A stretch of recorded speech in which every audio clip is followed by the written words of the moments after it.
Sri Dakshinamurti Stotram by Sri Shankaracharya. Mananam.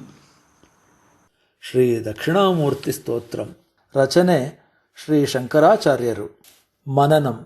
Deham pranam apindriyanyapichalam buddhincha shunyam viduhu stri balandha jadopamastvahamiti bhranta bhrisham vadinaha माया शक्ति विलास कल्पित महाव्यामोह संहारिणे तस्मै श्री गुरुमूर्तये नमः श्री दक्षिणामूर्तये देहं प्राणमपीन्द्रियाण्यपि चलां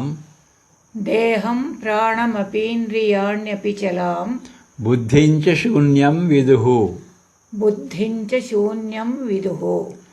स्त्री बालान्धजडोपमास्त्वहमिति भ्रान्ताभृशं वादिनः मायाशक्तिविलासकल्पितमः व्यामोहसंहारिणे तस्मै श्रीगुरुमूर्तये नमः श्रीदक्षिणामूर्तये.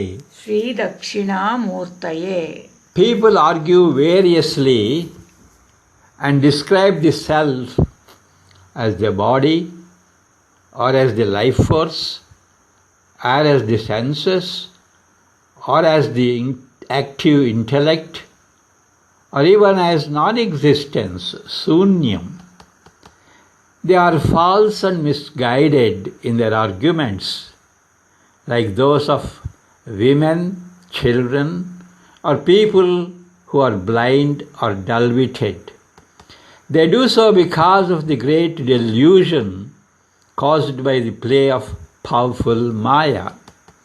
My salutation to him who removes that ignorance caused by Maya and who is in the form of my Guru, that is none other than Sri Dakshinamurti.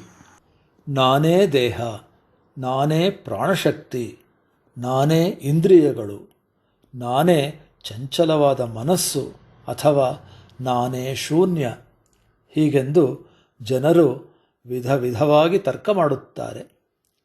ಅಂತಹವರು ಹೆಂಗಸರಂತೆ, ಮಕ್ಕಳಂತೆ, ಕುರುಡರಂತೆ ಅಥವಾ ಮಂದಬುದ್ಧಿಯುಳ್ಳವರಂತೆ ತಮ್ಮ ತರ್ಕದಿಂದಾಗಿ ತಪ್ಪುದಾರಿಗೆ ಎಳೆಯಲ್ಪಟ್ಟವರು ಹಾಗೂ ವಂಚಿಸಲ್ಪಟ್ಟವರು.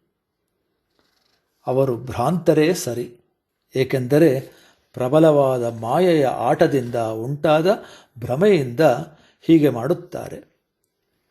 ಮಾಯಾಶಕ್ತಿಯ ವಿಲಾಸದಿಂದ ಕಲ್ಪಿತವಾದ ಮಹಾವ್ಯಾಮೋಹವನ್ನು ನಾಶ ಮಾಡುವ ಹಾಗೂ ಗುರುರೂಪಧಾರಿಯಾದ ಶ್ರೀ ದಕ್ಷಿಣಾಮೂರ್ತಿಗೆ ನನ್ನ ನಮಸ್ಕಾರಗಳು. ದೇಹಂ ಪ್ರಾಣಮಪೀಂದ್ರಿಯಾಣ್ಯಪಿ ಚಲಾಂ ಬುದ್ಧಿಂಚ ಶೂನ್ಯಂ ವಿದುಃ ಸ್ತ್ರೀಬಾಲಾಂಧಜಡೋಪಮಾಸ್ತ್ವಹಮಿತಿ ಭ್ರಾಂತಾಭೃಶಂ ವಾದಿನಃ ಮಾಯಾಶಕ್ತಿವಿಲಾಸಕಲ್ಪಿತಮಃ ವ್ಯಾಮೋಹಸಂಹಾರಿಣೇ